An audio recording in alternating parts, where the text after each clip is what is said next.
ఎంత దుఃఖం కష్టం వచ్చినా కడుపు నోరు కట్టుకుని ఉండలేం కదా. నెలంతా కుటుంబం మొత్తాన్ని పెట్టి పోషించగలమా అని ఎవరో మూడో మనిషితో అంటున్నట్టు పిన్ని దెప్పుతోంది వదినా. మరి ఇన్నాళ్ళు పోషించారు కదా. మళ్ళీ వెళ్ళి పొయ్యి వెలిగించు, ఎసరు పెట్టు. వదినా, ఈ సంప్రదాయాలు కనిపెట్టినోడు చనిపోయాక ఇన్ని పాటలుంటాయని తెలియకుండానే పోయాడు. ఆటనే మనము ఎందుకు పాటించాలి? అది తలస్నానం చేశాను, ఇప్పుడు పొయ్యి వెలిగించడం. ఇంట్లోకి రాకూడదు, గుడికి పోకూడదు, ఆ పని చేయకూడదు, ఈ పని చేయకూడదు, ఎవరన్నారు, ఎందుకన్నారు నీకు తెలుసా? ఆ దేవుడి మీదొట్టు నాకు కూడా తెలీదు. నిజంగా చెప్తున్నా, మళ్ళీ ఆ దేవుడికి కూడా తెలీదు. పొయ్యి వెలిగించు. ఏమ్మా, నీ పాటికి కేసు పెట్టి ఊళ్ళెమ్మడి తిరుగుతున్నావు? నీ చుట్టూ మమ్మల్ని జరగమంటావా? నీ మొగుడు కావాలంటే దుబాయ్కి పోవచ్చుగా. అది వదిలేసి ఇక్కడుండి మా ప్రాణాలు తీస్తున్నావు. కోర్టుకు వెళ్ళావు కదా, అక్కడికి వస్తావుగా.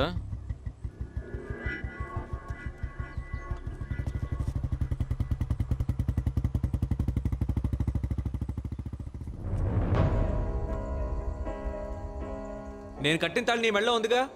నీ పేరుని నా చేతి మీద పచ్చబొట్ట వేయించుకున్నా. ఎవరికైనా చేయి ఇచ్చేటప్పుడు ఇది ఎవరి పేరుని అడుగుతున్నారు.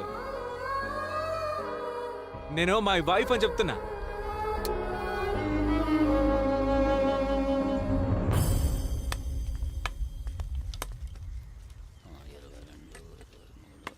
ఇవ్వమ్మా. అయ్యా, నా మనవరాల పేరు కొంచెం రాసుకోండి అయ్యా. మనవరాల పేరేంటమ్మా? గౌరీ. వయసు? 2 ఏళ్ళు. బర్త్ సర్టిఫికెట్, ఆధార్ కార్డు తీసుకురామ్మా. ఏడాదికి సంపాదన ఎంతమ్మా?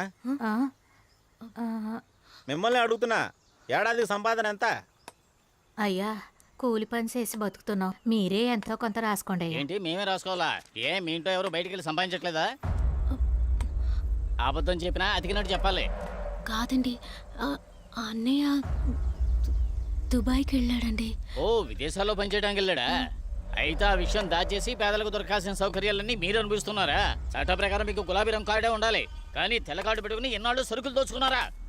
కార్డు క్యాన్సిల్ చేస్తే ఏం చేస్తారు? లేదండి, మేము కోరుండి ఏం దాచలేదు. పుట్టిన బిడ్డ పేరు చేర్చమని చెప్పడం తెలుసు, అన్నయ్య విదేశాల్లో ఉన్నాడని చెప్పడం తెలీదా? ఈ పక్కన ఉన్న ఇల్లు ఎవరిది? మీదేగా. కొత్త ఇల్లు కట్టుకోవడం తెలుసు, కానీ గవర్నమెంట్ మోసం చేయడం తప్పని తెలీదా? ఏంటి వాగుతున్నావు? ఏ గవర్నమెంట్, దేని గవర్నమెంట్, ఎవరు గవర్నమెంట్? నువ్వు ఇచ్చే ఉచిత బియ్యంతోనే నేను కాపురం చేస్తున్నాను అనుకుంటున్నావా, లేదా నువ్వు సంపాదించి నాకు పిచ్చ వేస్తున్నావా? చెప్పోయా. నేరమని రెచ్చిపోతున్నావు. మీ రేషన్ కార్డు ద్వారా ఇచ్చే బియ్యం, పప్పు ఎల్ల కరెక్ట్ గా వచ్చేస్తున్నాయా? వాటిని దొంగతనంగా అమ్ముకుని మీరే తింటున్నారు.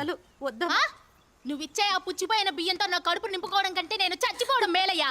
ఏమన్నావు? మాది దేశమే కాదని రాసుకోపో. ఇక్కడ ఏ దిక్కు లేకుండానే గవర్నమెంట్ అధికారిని కత్తి చూపించి బెదిరిస్తావా? నీ గురించి పోలీసులు కంప్లైంట్ చేసి మిమ్మల్ని లోపల వేయలేదో? రే బట్టతల, ఇంకో మాట మాట్లాడేవో నేనే నిన్ను నరికి జైలుకి పోతా. గవర్నమెంట్ పవర్ ఏంటో చూపిస్తాను. అప్పుడు ఏం చేస్తావు? ఇలా చూడమ్మా, వాళ్ళతో ఎందుకమ్మా మన గొడవలు? లోపలికి వెళ్ళండి.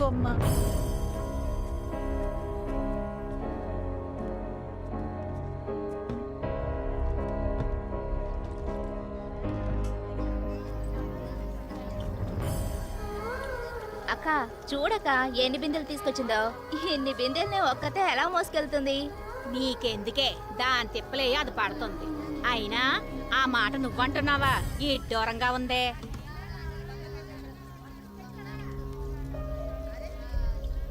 ఏం సీతాలు, రణసింగ అన్న గురించి ఏమైనా తెలిసిందా?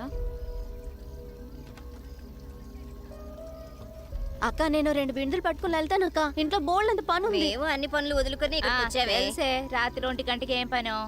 నేను పెళ్లి చేసుకొని 2 పిల్లల్ని కన్నదాన్ని. ఇక్కడ ఉన్న వాళ్ళందరూ పనులు చేసుకొని వచ్చిన వాళ్ళే. నీ నాటకాలు నాకు తెలిసే. అయినా నీకు మాత్రమే పెళ్ళయిందా ఏంటి? నీ సంగతి ఇక్కడ ఉన్న వాళ్ళందరికీ తెలుసు. ఏయ్, నేను చెప్పిన దానిలో ఏమైనా తప్పు ఉందంటే నువ్వే కదా అన్నావు.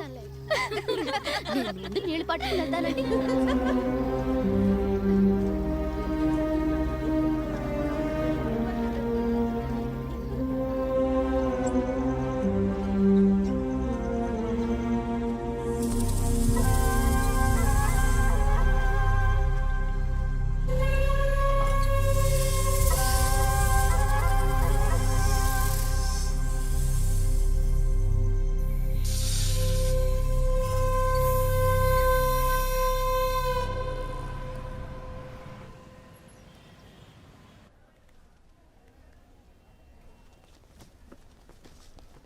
ప్రభుత్వం తరఫున ఈరోజు ఖచ్చితంగా అందరూ హాజరు కావాలన్నాను.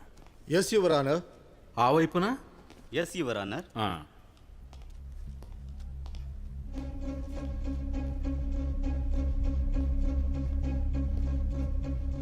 నమస్కారం. ఇంత ఆలస్యం అవడానికి కారణం ఏంటి కలెక్టర్? ఆయన నేరస్తుడనే అనుకుందాం. అంత్యక్రియలు చేయకుండా ఆపడం మీకు న్యాయం అనిపిస్తుందా చెప్పండి. యువర్ ఆనర్, ఏ పౌరుడి ప్రధాన హక్కుల్ని అపహరించాలనేది గవర్నమెంట్ ఉద్దేశం కాదు. దుబాయ్ గవర్నమెంట్ ఈ బాడీకి సంబంధించిన కొట్లాట కేసు ప్రాథమిక దశలో ఉన్నందువల్ల వాళ్ళు ఇంకొంచెం టైం అడుగుతున్నారు. అందుకని గవర్నమెంట్ ఏం చేయలేదని కాదు, మేము ప్రెషర్ చేస్తూనే ఉన్నాం. ఎన్ని రోజులుగా? 10 నెలలుగానా? అంతలో మీరేం యాక్షన్ తీసుకున్నారు? యువర్ ఆనర్, దీనికి సంబంధించి గవర్నమెంట్ తీసుకున్న యాక్షన్ డీటెయిల్స్ ఇందులో ఉన్నాయి.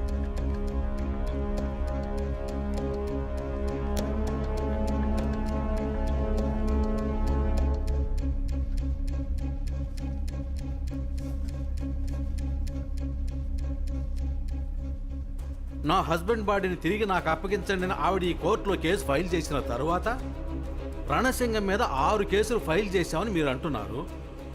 ఇన్నాళ్ళు ఏ కేసు మీద మీరు ఎందుకు యాక్షన్ తీసుకోలేదు? అయ్యా నీళ్లు కావాలని పోరాడారయ్యా. కోరిక మన్నించాక విఏఓ తహసీల్దార్ దాని గురించి ఏ కంప్లైంట్ ఇవ్వలేదయ్యా. అందువల్ల కేసు ప్రొసీడ్ అవ్వకుండా పెండింగ్ లోనే ఉందయ్యా. రణసింగాన్ని మీరే విదేశాలకు పంపించారా? సార్, సామాన్య ప్రజలు తమ హక్కుల కోసం పోరాడడం సహజం. ఆ పోరాటాన్ని ముందుండి జరిపించినందువల్ల అతను నేరస్తుడైపోడు. పోరాడినంత మాత్రాన సంఘ విద్రోహులు కారు కదా. మోరోవర్ ఒక వ్యక్తి చట్టానికి కట్టుబడి విదేశాలకు వెళ్లి పనిచేయడాన్ని ఒక కలెక్టర్గా అడ్డుపడకూడదు అనుకున్నాను. ఇక్కడ పోరాడిన ఒకరిని పట్టించుకోకుండా మీరు విదేశాలకు పంపించేశారు. ఆయన అక్కడికి వెళ్ళి పోరాడారు, కొట్లాట, చనిపోయారు. ఆయన వైఫ్ ఆయన బాడీ నాకు ఇప్పించనని ఇప్పుడు కేసు పెట్టారు. మన దేశం నుండి ఇలాంటి వ్యక్తి విదేశాలకు వెళితే ఆయన ఏం చేస్తున్నారు ఏంటని ఎవరైనా గమనిస్తూ ఉండొద్దు. అక్కడికి వెళ్ళి ఏదైనా పెద్ద క్రైమ్లో ఇన్వాల్వ్ అయితే ఎవరు బాధ్యత వహిస్తారు? మన దేశమే కదా. సరే, అది వదిలేయండి. ఇప్పుడు ఆయన వైఫ్కి మనం ఏం సమాధానం చెప్పాలి? మై లార్డ్, కేసు పూర్తి అయ్యేంత వరకు బాడీని పంపించలేమని Dubai minister of external affairs letter పంపింది. ఆ లెటర్ని మీకు ఆల్రెడీ సబ్మిట్ చేశాం. ఆవిడ హస్బెండ్ అక్కడ పోరాటంలో చనిపోలేదు, ఏదో యాక్సిడెంట్లో చనిపోయాడు. దాన్ని కప్పిపుచ్చడానికి ఈ ఆయిల్ కంపెనీ ఇలా నాటకం ఆడుతుందని ఆవిడ అంటున్నారే, దాని గురించి ఇండియన్ ఎంబసీ నుంచి ఎవరైనా వెళ్ళి వాళ్ళని ఎంక్వైరీ చేశారా? ఏదైనా రిపోర్ట్ సబ్మిట్ చేశారా? ఆయిల్ కంపెనీ తరఫు నుంచి ఎవరైనా ఇక్కడికి వచ్చారా? లేదు యువర్ ఆనర్, అది ఒక ఇంటర్నేషనల్ కంపెనీ. అందువల్ల ఇంటర్నేషనల్ కంపెనీ అయితే ఈ దేశ చట్టాన్ని కోర్టుని గౌరవించరా? నేరుగా వచ్చి హాజరై సమాధానం చెప్పరా? ఆయిల్ కంపెనీ వాళ్ళని ఎందుకు ఇండియాకి రప్పించలేదంటే వీళ్ళు చెప్పిన తేదీలో ఆ ఆయిల్ కంపెనీలో ఎలాంటి యాక్సిడెంట్ జరగలేదని దుబాయ్ పోలీస్, ఇండియన్ కమిషనరేట్, వాళ్ళ లేబర్ వెల్ఫేర్ డిపార్ట్మెంట్ అందరూ వెరిఫై చేసి చెప్పారు. చెప్పారంటే ఆ రిపోర్ట్ ఇక్కడ, దాన్ని కోర్టులో ప్రొడ్యూస్ చేయండి సార్. మ్యామ్, అక్కడ కేసు అయిపోయాక బాడీ ఇండియాకి వచ్చేటప్పుడు రణసింగంకి సంబంధించిన పేపర్స్ అన్నీ వచ్చేస్తాయి. యువర్ ఆనర్, పోరాటం జరిగింది, కొట్లాట జరిగింది, అందులో చనిపోయాడని అంటున్నారు. అందుకు ఏం ఆధారం ఉంది? వీడియో ప్రూఫ్ ఉందా వాళ్ళ దగ్గర? బాడీని ఐడెంటిఫై చేయడానికి 10 నెలలు పడుతుందా? మిస్టర్ మాధవయ్య, ఇండియాలో పోరాడిన వ్యక్తి ఆ దేశంలో పోరాడరంటారా? ఇన్ ఎనీ కేస్ ఇరు దేశాల ప్రభుత్వాలు కలిసి కుట్రబనడానికి అక్యూజ్డ్ అంత పెద్ద వ్యక్తి. 2 గవర్నమెంట్లకి లాభం ఉందని నేను అనడం లేదు, కానీ ఆ ఆయిల్ కంపెనీకి ఖచ్చితంగా ఉంది యువర్ ఆనర్. అది తెలుసుకోవాలంటే ఆ కంపెనీ తాలూకు వెబ్సైట్లో వాళ్ళ ఇన్సూరెన్స్ పాలసీకి సంబంధించిన ఫుల్ డీటెయిల్స్ ఇందులో ఉన్నాయి యువర్ ఆనర్.